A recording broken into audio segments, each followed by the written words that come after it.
with Ireland's chances of winning the Grand Slam just being stepped on, crushed, and just chucked out the window, where does that leave Ireland now? Because this is a big thing. Obviously, everybody was kind of hoping for that amazing send off for Peter Marnie and Cian Healy having the perfect send off with the Grand Slam. But unfortunately, France had other ideas and managed to put through an amazing performance, even with the likes of Antoine Dupont being injured. But can Ireland still win the Six Nations? Right. The answer to that is yes. Yeah, they are going to need to have a couple of things go their way, which unfortunately for you guys, I do feel that is going to be very unlikely. And they would need to be very, very lucky for that to happen. And don't get me wrong, if you guys have watched my videos in the past, you know just how much I love Irish rugby.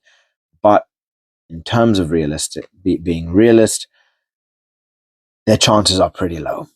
Their chances are pretty low. So I want to go through in this video as much as I possibly can about how, we could potentially see Ireland win. And I want to do a quick match preview as well, because we should be seeing the lineups relatively soon. We could potentially see them tomorrow. Um, maybe, you know, maybe even a little bit earlier. Who knows? But before I get started, please like and subscribe, as it really does help my channel grow. And I just want to be providing you guys with the best content possible. So let's break it down. Now, first up, squad selection. I honestly believe Cian Healy and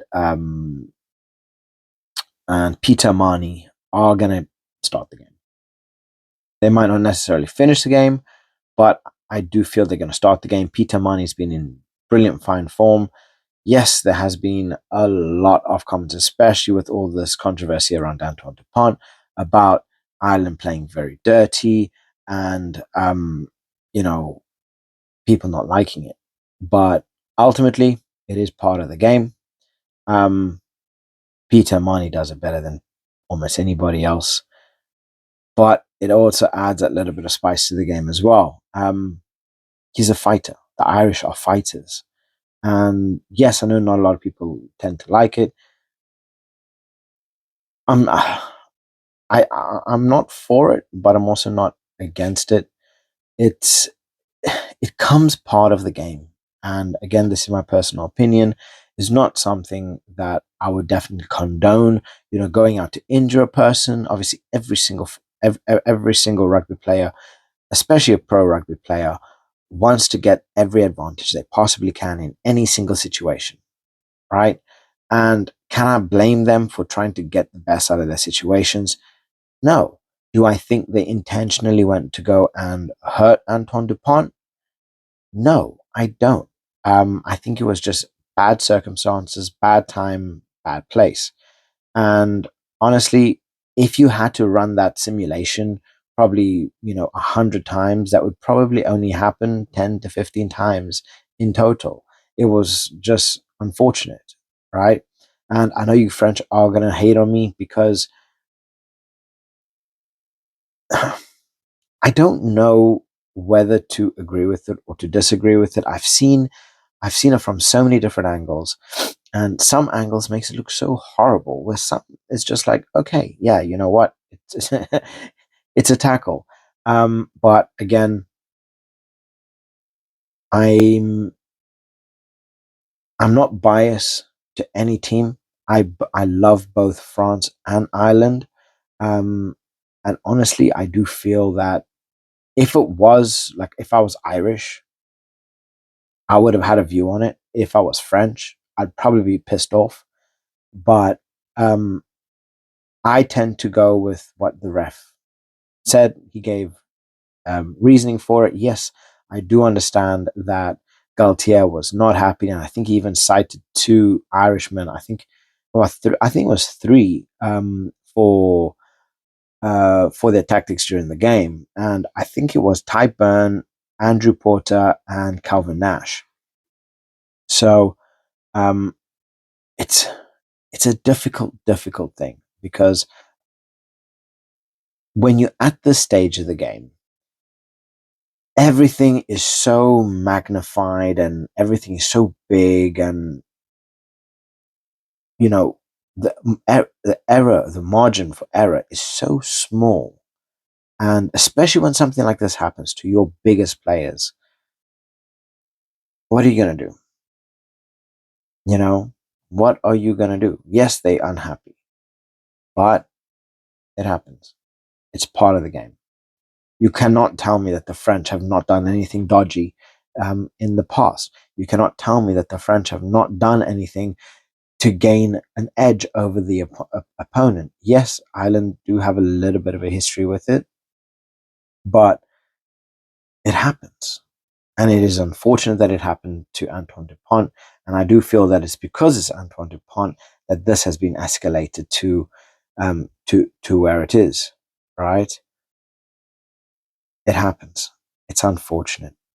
Rugby can at points be a dirty game, and it comes with the game, unfortunately. So, um, yeah, let me know what you guys think in the comment section below. Like I say, I'm not condoning it, um, as I do feel, look, if they intentionally went out there to injure the guy, yes, there should be serious punishments, and you know we could be seeing potential bans and so on. I agree with that completely.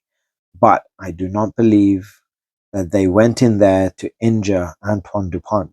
There are some people that are saying that they intentionally went in there to injure him. I do not feel that way.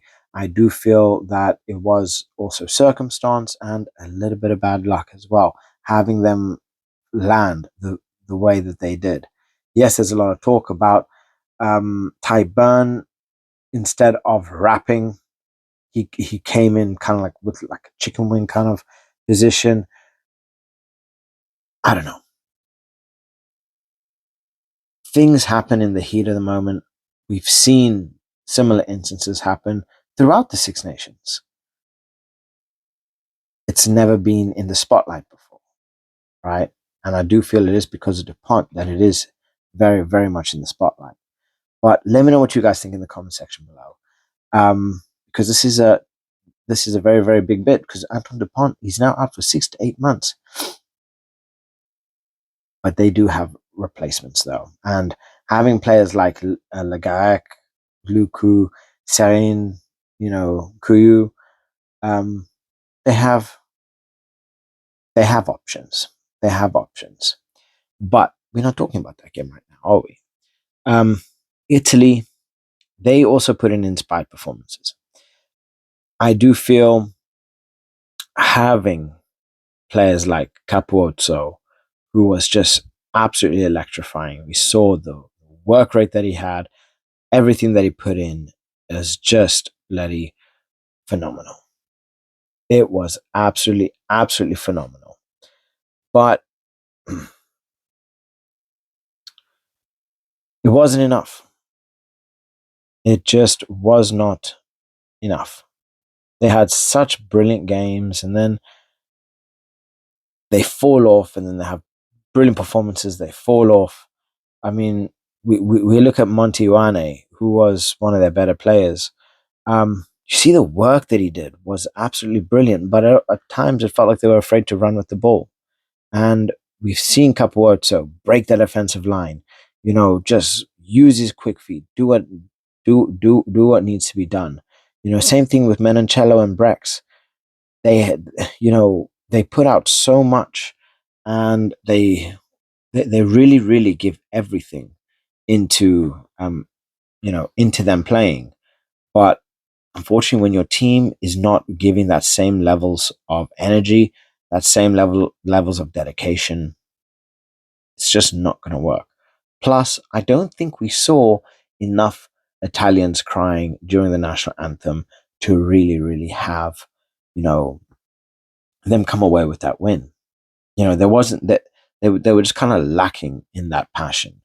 I think if we had to see at least like six, maybe seven Italians crying during that national anthem, we would have seen that passionate Italians just come out and just destroy anybody, and then start taking on the crowd as well, just just for the hell of it.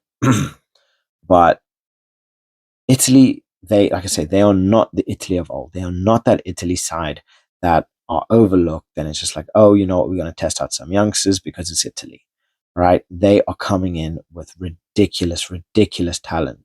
I'm hoping that Ferrari does start, because I think he is going to be pivotal to how Italy play. But having players like Brex and Menoncello are absolutely amazing to have. They're such an asset to have. And honestly, I can definitely see Italy putting out a full strength squad. They don't normally tend to like to divert too much from their plan, especially in terms of changing around players. But I always feel Italy's in it. They are always in it. But through the 80 minutes, it's difficult. It is very, very difficult over the 80 minutes. And especially when you have a team as well drilled as Ireland, it's going to be difficult. It is going to be difficult. But Italy, honestly, they do have a little bit of advantage being at home.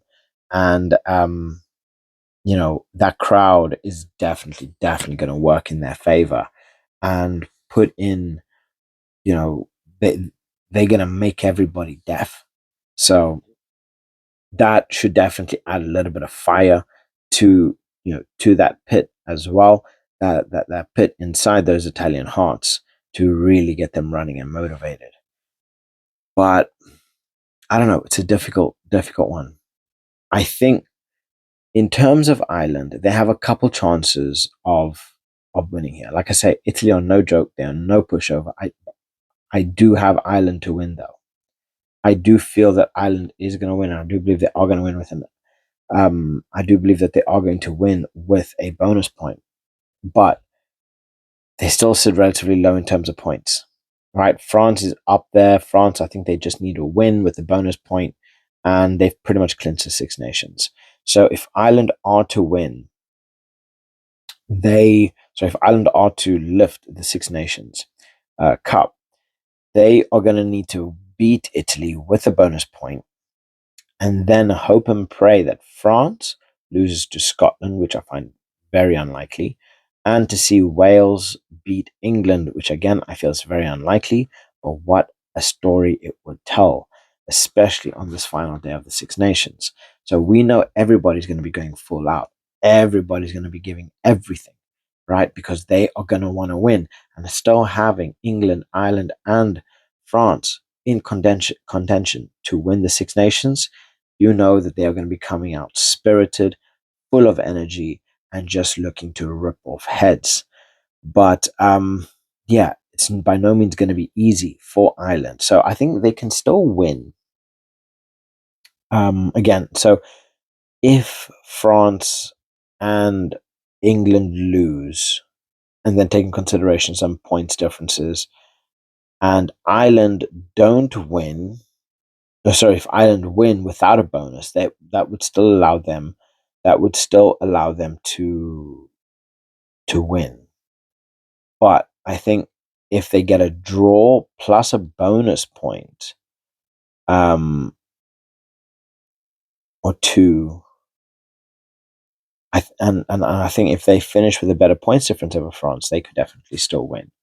Um, but France and England would then both need to lose without claiming bonus points, which is very, very unlikely. So, yeah, this is going to be a complete roller coaster. Up and down. Who's going to win? Who's going to get this? How the performances are going to play. Yeah, for all we know, it's just going to be up in the air. Anybody can win it. It's just going to come down to how the results fall and who wants it more. So let me know what your thoughts in the comment section below. Do you think Ireland can still win this? Do you think, well, what is the chances of them still winning, right? Because a lot of things need to go in their favor to get them that win. So could they win?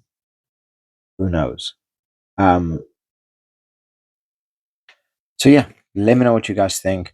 Comments in the comment section below. I want to hear what you guys' thoughts are, and let's wait for this lineups. Once the lineups are announced, I will be making a video immediately after, and I can't wait for the Six Nations finale. It's going to be some of the best rugby we're going to be seeing. So I'll catch you guys there. Bye.